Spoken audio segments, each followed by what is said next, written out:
What's up, guys? My name is Zach, and today I am driving a 2003 Mazda Miata. Up front is a 1.8 liter turbocharged inline-4, and down below is a 5-speed manual transmission. Now, I have brought the owner, Patrick, along with me.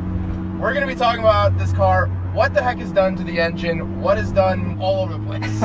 Right, yeah, so essentially it's a Flyin Miata turbo kit.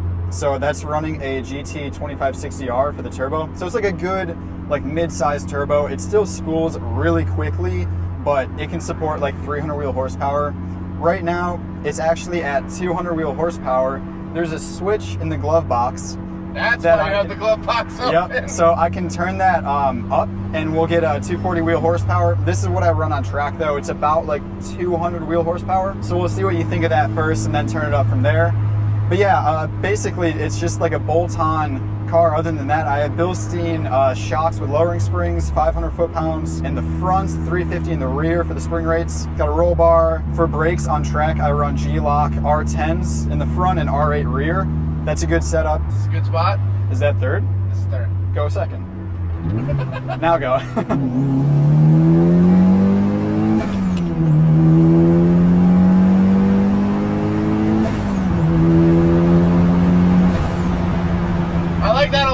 Yeah. So you're saying that's about 200? Yeah. Okay. Maybe like 190. Okay. But it's close very, enough. very smooth. There's no real like kick to the chest, which is actually what you want out of a turbo car. Everyone likes that sort of fanfare, cinematic, you know, nitrous button from Fast and Furious.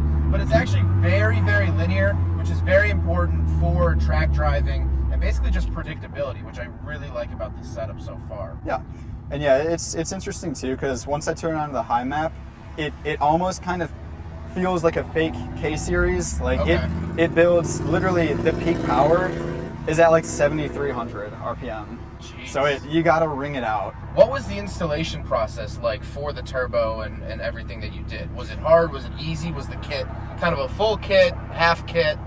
Yeah, so it's all on my channel if you're interested. I have like a full build series of the turbo install.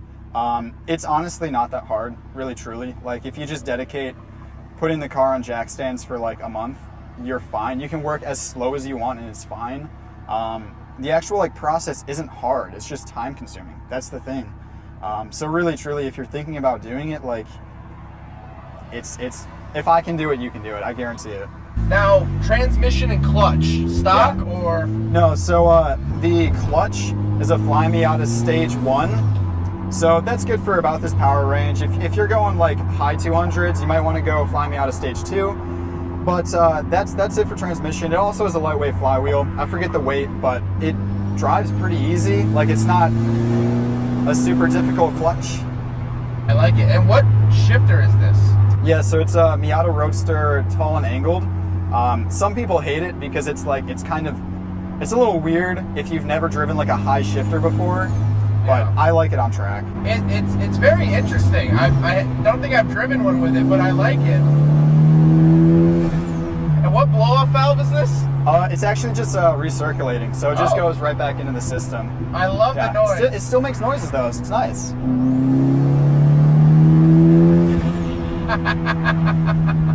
God, I need a turbo car in my life. I really do. Did you already talk about ECU? No. So ECU is a standalone ECU. It's a Megascore 3 Pro. Megascore family. A Megascore family. I hate them.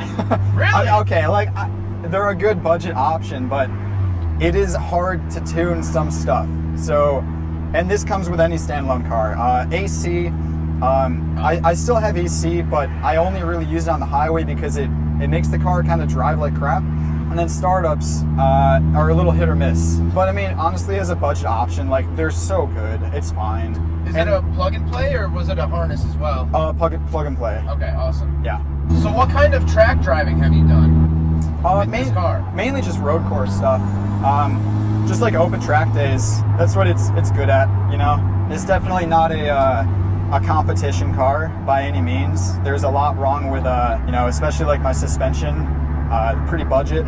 But like it's a fun car on track, and at 190 wheel horsepower, you can just like ring it out. You have to be a little bit more conscious about your throttle, because like, you know, basically when the car was naturally aspirated, you'd enter a corner, as soon as you hit that apex, you basically just like floor it because there's no power, and you just deal with the oversteer. But with this, you have to actually be a lot more deliberate with your throttle application. So, does this have a limited slip or is this open diff? Yeah, so this has the 4.1 LSD. So luckily I got an LSD that's very helpful. And something that should be noted is that this is an 03 NB, so this is the NB2. Looks a lot better. I don't actually know if I've driven an NB2. Now, well, okay, I've done a Mazda Speed Miata. Oh, gotcha. Which, by the way, this is way better than a Mazda Speed Miata. I mean, far and away better than a Mazda Speed Miata. It just drives so much better, and you actually feel the power in this car. Where the stock Mazda Speed, I mean, the stock Mazda Speed compared to a regular NB is so slight that where this actually feels like something different. It feels modified, but yet it still has that very linear feel, which I love. Now, for the Flyin Miata kit, did the turbo come with the kit, or do you have to source your own turbo, or? So it can. I sort of like pieced out parts here and there to save some money, but their kit uses a GT2560R, like I've mentioned. You can just find a generic one and then change the compressor housing, sorry. And then you can save a little bit of money there. I kind of went over that in the video, so if you're interested. But yeah, I mean, it hasn't had a single issue, the actual Flyin Miata kit. Like, it's solid. Don't say that till I'm done driving it. We can make an issue. All right. I don't have a lot of... All right, let's see. But I do have something on my sleeve. Okay. So here's the actual cup holder. That's a negative. Right. Negatory. That's a fail. Here's something that I always do. You put it right there. Now usually it stays sometimes, but it fits. We'll give it a pass. We'll give it a pass. Yeah. All right, so are you ready to turn it up a little bit? I am ready. All right, here we go. That's it? Yeah. So yeah, so that switch goes right to the ECU, and yeah, it's pretty cool. So like if you get a bad tank of gas, you can flip it down and you won't hurt anything. Or on track, I drive on the lower power for overheating, so it's nice to have the option. Is this what, 93 then? Yeah. Okay. All right. Yeah. We'll try second. Oh yeah, definitely.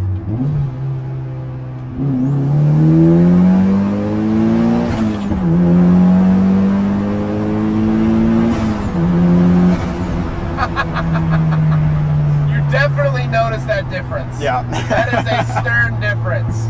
But it's still not, it's definitely not overpowered for sure. Yeah, for sure. Like if you threw 10 more horsepower, it'd still be fine. And I think honestly, because you said this is what, 240-ish? Yeah, around there. Honestly, I think that's the sweet spot for Miatas. Yeah, I agree. I've driven a 300 horsepower NA. It was a little bit of a handful. It really started to become a handful. But this, you can ring it out, and it's still very, very comfortable to drive. And I don't feel like the car is out driving me. Yeah. If that makes sense. Definitely. So, you've documented everything, which has been great, and you guys should definitely check out the Patty Boy YouTube channel. It'll be linked in the description, all of that stuff. But since you've owned this car for so long, what have been some highs and lows of modifying the NB? Yeah, I mean, the biggest high that I can think of is that over like the 3 or 4 years that I've owned it, not a single thing has actually broken that wasn't my fault. And I can't say that about a lot of cars, right? Like, I beat the snot out of this and nothing has broken. Like, that's crazy. That's crazy to me. Yeah, no, that's yeah, awesome. Yeah. But yeah, have you found any like major issues with working on an NB, or has it been pretty straightforward? I mean, it is pretty straightforward. Like, these cars are just very easy to work on. That's like one of the best things. So this is like the first car that I've really modified. And yeah, I wouldn't change it at all. I think it's a great platform to start with. I will say like some issues. So I don't have ABS on track. That really hurts because you just lose in braking to any modern car. Like, no matter what, it's pretty bad that way. Also, like, comfort wise, it's not the most comfortable. It's an old car. This is basically based on old 90s architecture. So those are kind of like the low points of this car. But I have to say, one of the high points, my God. Oh, man. Would you go back and change anything about this build? Would you build it for more power if you had more time and money? Yeah, I mean, if I was keeping this car for a while, I think that I'd definitely go wider tires for sure. I'd probably get a larger brake kit and definitely go like Zetas for coilovers, like get better coilovers, because those are kind of the low points of the car. But in terms of like the power, I think that this is awesome. It's reliable on track, like it works, it doesn't break, it's good in my opinion. Honestly, I have to say, in terms of suspension, it's no better or worse than most other NBs I've driven. There have been some cars I drive where I am bouncing around, Right. and I feel like I'm going to get a concussion. But this, honestly, I haven't noticed it. It's definitely stiffer than stock, but like, it's not bouncy, which to me Yeah. is like the red flag for suspension. It's not bouncy at all, which honestly, I think it's good. Yeah, it's good for a street setup, Right. that's for sure. Did you mention tires? No, I did not. So these are Continental Extreme Contact Sports. So they're a 340 treadwear tire. They're not the most aggressive thing in the world, and they're 205s. So still like not that aggressive, but they're good tires. Would you recommend the Flyin Miata kit to people? Yeah, Yeah. I mean it's a high quality kit, especially when you consider like all the hoses that you get are all silicone, so they're nice and easy to fit. You should give it a first gear here, by the way. First gear? Yeah. Man says first gear.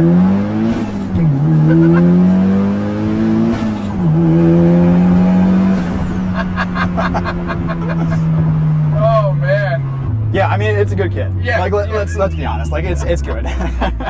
It's very good, and like you said, you know, at the top of the video, it was pretty easy to install, Yeah. and you know, just given enough time, pretty much anyone can figure it out, which is great. And it seems like it's a pretty complete kit as well. You don't really need to source definitely. many other things. Yeah. Well, I have to hand it to you, man. This thing is fun, and I'm gonna be sad to see it go. On to bigger and better, but Yeah. man. Oh, Yeah. I'm jeez. gonna miss it. I know that. I love my NAs. I miss my NA dearly. But the NB is a better chassis. It's just It is. better, especially at the end of its life here in 2003. It went on to 2005, but it's after the last big revision. Right. NB2s are, I mean, they're weapons, man. They really are. Fifth gear. Oh, man. I don't think it gets much better. Please go visit Patty Boy's channel. It'll be linked in the description below if you want to see the full build of this car and what he's going to be building next, Yeah. which I'm super excited about. We talked off camera about it. I'm really excited about that, and I have some ideas for you, by the way. Oh yeah, for sure. But please go check him out. This car is just great. It's really, really Appreciate great. it. And I will say on camera, this is the best NB I've driven. Aw, thank you. There it is. So I Awesome. hope you guys enjoyed the video. Don't forget to rate the video, comment on the video, subscribe if you really liked it, and I'll send you out with some second gear. Does that seem fair? That sounds good. Sounds fair. Yeah. Take care, guys.